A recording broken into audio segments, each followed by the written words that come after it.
લાલ કલરયુક્ત પાણી ક્યાંથી આવી રહ્યું છે? ગટરમાંથી નીકળતું અને સવારે મનપા દ્વારા અપાતું પીવાનું પાણીમાંથી આવતું લાલ પાણી ક્યારે બંધ થશે? સુરત મહાનગરપાલિકા કેવી કાર્યવાહી કરી છે કે તેની કોઈ અસર જ નથી? લિંબાયત વિસ્તારમાં તપેલા ટાંક સીલ કર્યા બાદ પણ કલરયુક્ત પાણી ગટરમાંથી બહાર નીકળી રહ્યું છે. રહેણાંક વિસ્તારોમાં તો લાલ કલરયુક્ત પાણી નીકળી રહ્યું છે, પણ હવે તો લાલ કલરયુક્ત પાણી સ્મશાન ભૂમિ અને કબ્રસ્તાનમાં પણ નીકળી રહ્યું છે. લો બોલો.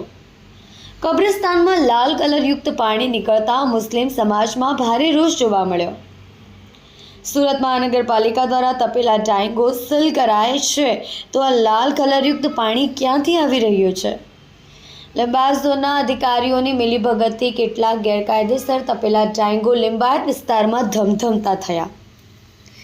મેયરશ્રી, હવે તમારા દાવા પ્રમાણે દાખલારૂપ કાર્યવાહી કરો અને લોકોમાં વિશ્વાસ બેસાડો, કે પછી અધિકારીઓ મેયરનું સાંભળતા જ નથી.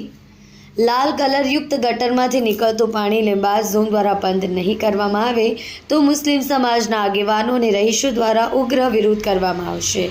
ભાવેશ રાણાનો રિપોર્ટ, સુરત. મારું નામ ઇમ્તિયાઝ શેખ, અલીફવાલા, સામાજિક અગ્રણી.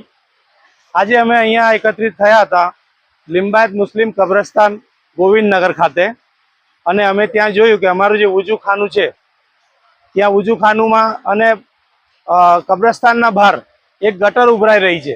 તેમાંથી કેમિકલયુક્ત કલરવાળું પાણી એ અમે જોઈને અમારા મુસ્લિમ સમાજના લોકોમાં રોષ જામી ગયો. અને અમે 10 દિવસ પહેલાં અમે એક વિડીયો સાંભળેલો અમારા મેયરશ્રીનું કહેવાનું એવું હતું કે અમે કમસે કમ 50 થી 60 તપેલા ડાઈંગો અમે સીલ કરી છે. તો સાહેબને મારે કહેવાનું એ જ છે કે સાહેબ, તમે 10 દિવસ પહેલાં અગર જો સીલ કરી હોય તો આજે પાણી ક્યાંથી આવ્યું?